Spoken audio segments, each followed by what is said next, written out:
If anyone is wondering about that scratch on my nose, there's a cat just off screen that will harm me again if I say anything about it. You know, the past couple of weeks I've been seeing a lot of Headlines. about the iPhone 16e, and for the first time in a while I've felt some sort of brotherhood, of kinship, of mutual understanding with iPhone users in a way that I never have felt before as an Android user, and it's kind of weird about where it's come from. Because iPhone users, we don't have Magsafe either, and it kind of sucks. So, what is Magsafe? Is it actually useful?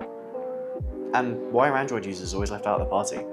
So the brand name for Magsafe actually had nothing to do with the iPhone at first. It was actually the name of the cable for the original MacBook Pro in 2006. And the idea was to have a lightweight magnetic cable that could disconnect in case of accidents. But with the release of the iPhone 12 in that godforsaken year of 2020, that changed. Magsafe became the name of a new feature, this time on the iPhone. It was a strong magnetic ring on the inside of the phone which allowed for an attachment of chargers and accessories. Now obviously this was mostly intended for aligning first-party Apple charging pucks, and I mean, obviously. But that pretty quickly changed. Quite quickly after this feature was realised, Magsafe came home to a variation of different accessories.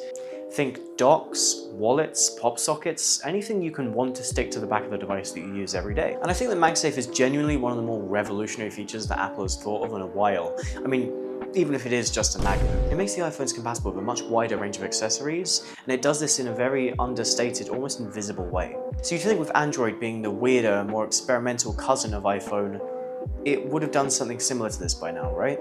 Well, it's actually kind of complicated. If you're looking for an Android device that allows for back-mounted magnetic accessories, my mind immediately goes to the Motorola Z. Now, the Motorola Z had an accessory line called the Moto Mods. Now, these were magnetic attachments that went on the back of the phone that got a little bit weird. Now, this started off fairly simply. I mean, it had charging packs and different color backs for the phone, but then it pretty quickly expanded off into something a little bit stranger, from camera lenses to projectors that mounted to the back of the phone. The Motorola Z was really trying to try something new, and it was quite interesting. Unfortunately, it really didn't last. As cool as it was, the mods were kind of bulky, kind of expensive, and to be honest with you, no one really wanted to carry around features for their phone in their pocket. They'd much rather just have a phone that did a lot of different things. The CMF Phone 2 allows accessories to be attached to the phone through their own screw hole design, which I think is a really good way of doing things. It makes it much more secure and honestly feels a little bit more analog than what we're used to. Now there are a lot of different accessories you can use with this feature. You can go from something as simple to a lanyard to something as extreme as camera lenses again. But more relevant to this video, one of the accessories that you can purchase for the CMF Phone 2 is a strong magnetic backplate, which is sincerely mirroring the design of Magsafe. Then the only reason I don't say that this makes it a Magsafe phone is that not only is that an Apple standard, but also Magsafe comes with wireless charging, and the CMF Phone 2 doesn't actually come with wireless charging by default. Now this brings us to CES 2023, where the WPC announces a new charging standard that's meant to sort of mirror Apple's Magsafe. This technology was called QI2, and since then, unfortunately there's been a very small list of phones that have actually utilized QI2 charging. It's the HMD Skyline, and that's the end of the list. Both the OnePlus 13 and the Galaxy S25 series come QI2 ready, which is not quite the same as having a QI2 device. It basically means that they are compatible, first party, with QI2 cases, which really feels like it's defeating the object. You could always buy a case with a magnet in it. QI2 is cool because it's in the device. Oh, and if anyone is still left over from my Pixel video and think that Pixel's going to do something different this time around, they actually reached out to Rita El Khoury with Android Authority and said that, and I quote, QI2 has no tangible benefits. So anyone excited for QI2 on Pixel is probably going to be let down. Although this is quite interesting, and it isn't in my script, so I'm going to try to wing this. This morning, Michal Rahman from Android Authority found an unused flag in an Android 16 beta build that suggested that Android was moving towards something towards the standby mode on the iPhones. And this hints at some sort of inclusion of something along the lines of QI2, so we might be seeing that in the future, but I'm not 100% sure that that's going to be within the next year. Many companies really don't see the demand for this, and therefore might see it as a wasted expense. They might also worry about this magnet making their phones thicker, which At the moment, there's a bit of a race to make sure that that doesn't happen. Or they might even be concerned that the magnet would interfere with other technologies present within the phone. Basically, it's just a hassle that they might not see the reason to deal with. So it makes sense that a lot of companies would actually rather gesture you to getting a case instead, which, I mean, it makes sense. That at least comes with a little bit of extra profit on their end. Okay, fine. Let's say we let these guys win, and we do buy a QI2 compatible case. Or at least let's just call them magnet cases, because let's be honest, most cases in the wild aren't going to be following the specific QI2 charging standards.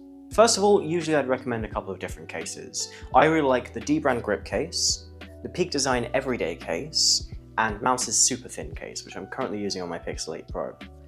But you really don't have to spend that much money on these. For example, this costs 79p on AliExpress and does have a magnet in the back. So there's really no excuse not to just buy a case with a magnet if you're shopping for a case anyway. So with that in mind, have I actually found a use for QI2? Or am I just trying to beg for another feature that I'll never use? Let's see. So the first thing I tried was a Magsafe wallet. Now, I live in London, so I can pretty much get by my entire life without ever having to bring a wallet out with me. Pretty much because no one accepts cash no matter where you are in London.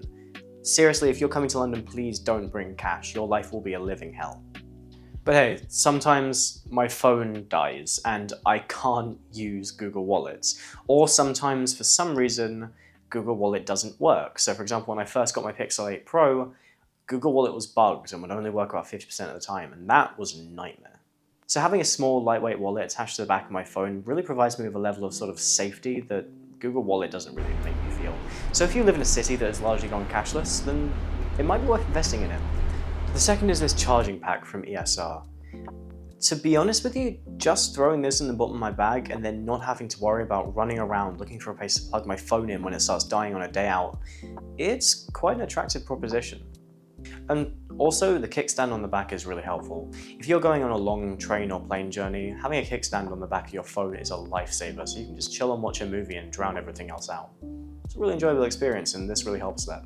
So I found in general this is a massive upgrade from just bringing around a separate battery pack, because there's nothing more awkward when you're on a day out than having two devices strung together by a wire and sort of carrying them both around in one hand.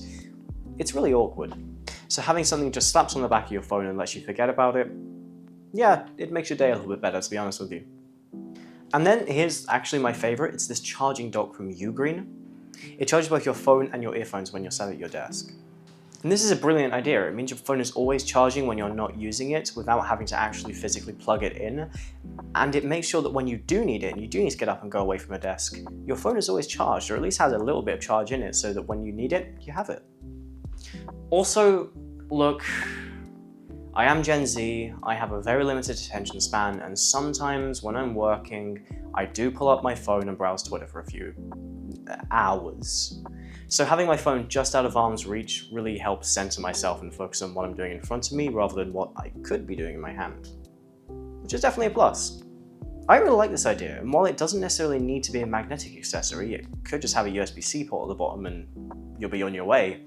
I think using magnets makes it feel really stylish and effortless in a way that honestly makes you want to use it more. And look, I get it.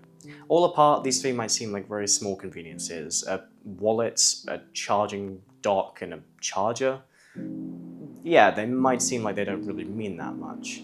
But there is a thread connecting all three of them. It's the effortless integration and significantly cleaner accessory experience that just these three devices on their own provide. And I mean, you can get so many more that provide an even greater level of that. And I guess I'm a little bit salty, to be honest with you, because this level of integration has been provided for iPhone users for a very long time, 5 years now. And I think, as I've shown in this video, it's a stark contrast to the really weirdly clunky and disjointed way that a lot of Android manufacturers have tried this, especially when there is an answer right there that has been for 2 years now. And considering the massive amount we invest in these devices, over £1,000 in some cases, I do feel like you should expect feature parity with competing ecosystems, especially when someone who spent less with you can get better features than you. And we shouldn't accept this second best approach when it comes to features like this. I by no means think that Apple is ahead of the curve in terms of innovation. In fact, I think they're stalling in recent years. But when they get little things like this so right, it feels really weird that companies that are trying more things than them can't get them right. Work on your base level and then try to innovate with new things. And honestly, I would much rather phone companies focused on little quality of life features like this, than spend all their time worrying about generative AI. But okay, maybe that's the subject of another video, right? Before I wrap this up, I do just want to thank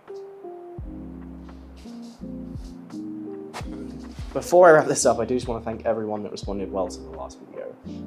2,000 views and a handful of comments really might not seem like too much, but to be honest with you, it made me feel really good about it, and it really gave me the will to make this one. So if you commented and liked, thank you for that. If you could do the same today, that'd be brilliant. I promise I'm not using the cat as interaction bait. She is genuinely annoying me a lot and being very loud. And has scratched me today, so who knows. Have a good day, everyone.